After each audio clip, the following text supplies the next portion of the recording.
Que frio hoje! Estou querendo uma canjica, viu?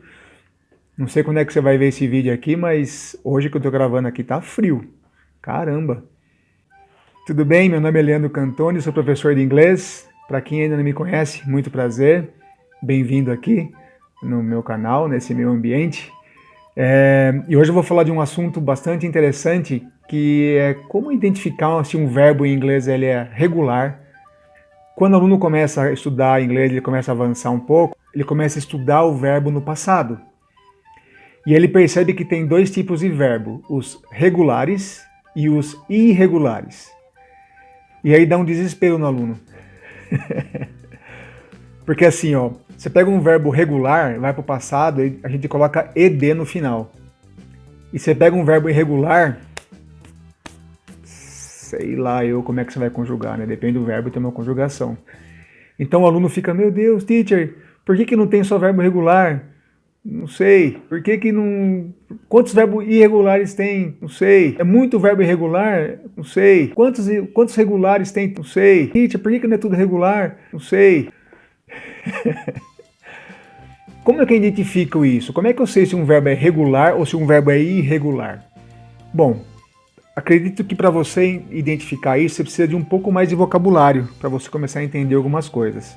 Comece a entender que as palavras elas não significam uma coisa só, né? Eu já tenho um vídeo aqui do verbo to be que eu falo que o verbo to be significa ser ou estar, mas ele tem outros significados. Não é mérito do verbo to be significar ser ou estar. Eles significam outras coisas.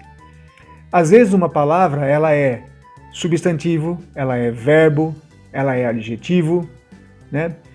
Então, tem vários significados uma palavra. Então, quando você começa a incrementar o teu vocabulário, você começa a estudar, começa a ter mais embasamento, isso fica mais fácil de você ver, identificar se um verbo é regular ou irregular, tá bom? Por quê? Porque os verbos regulares têm uma característica. Ele normalmente é o verbo, nós estamos falando de verbo, Leandro, mas ele tem um substantivo equivalente a ele.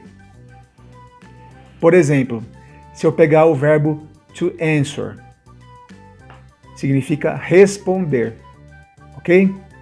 E eu tenho um substantivo an answer, que significa uma resposta. Percebe? O verbo é responder, o substantivo resposta.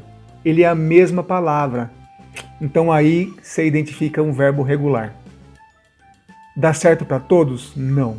Mas dá certo para muito verbo. Muito verbo tem essa característica.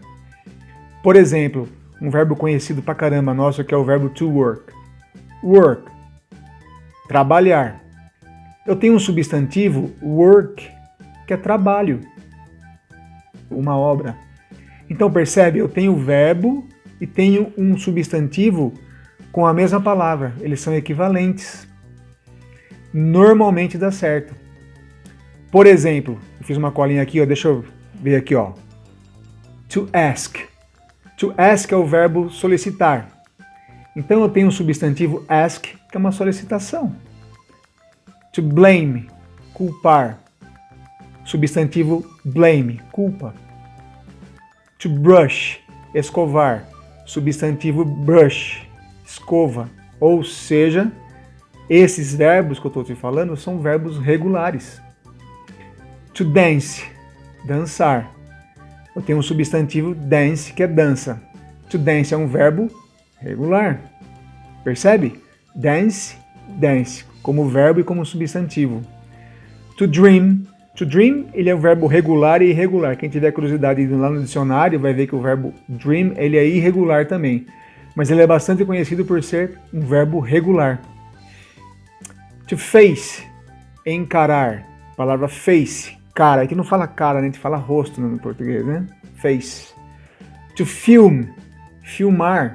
O substantivo film, um filme. To jump, saltar. Como é que eu falo salto? Jump. É verbo regular, jumped. To play, brincar. A play, uma brincadeira. To play, jogar. A play, um jogo. Verbo regular. To order, Ordenar. An order. Uma ordem. Um pedido. Order, order. Percebe? To study. Estudar. Study. Estudo. I study. My studies. Os meus estudos. To talk. Conversar. A talk. Uma conversa. To travel. Viajar. Travel. Viagem. To visit. Visitar. Visit. Visita. To walk. Andar. Caminhar. Walk. A walk. Uma caminhada. Coloquei to water aqui. Gafanhoto. Water é água, mas ele é o verbo to water, aguar. Water é um verbo regular. Enfim, bastante verbo dá certo isso. Se você tem um verbo e tem um substantivo equivalente com ele, ele vai ser um verbo regular. Olha só, que maravilha! Espero que vocês tenham gostado. Curte meu canal aí, dá um joinha se você gostou. Aí a gente ajuda mais gente a ter acesso a esse vídeo, mais gente precisa falar inglês nesse Brasilzão aí. Tá bom? See you. Bye bye.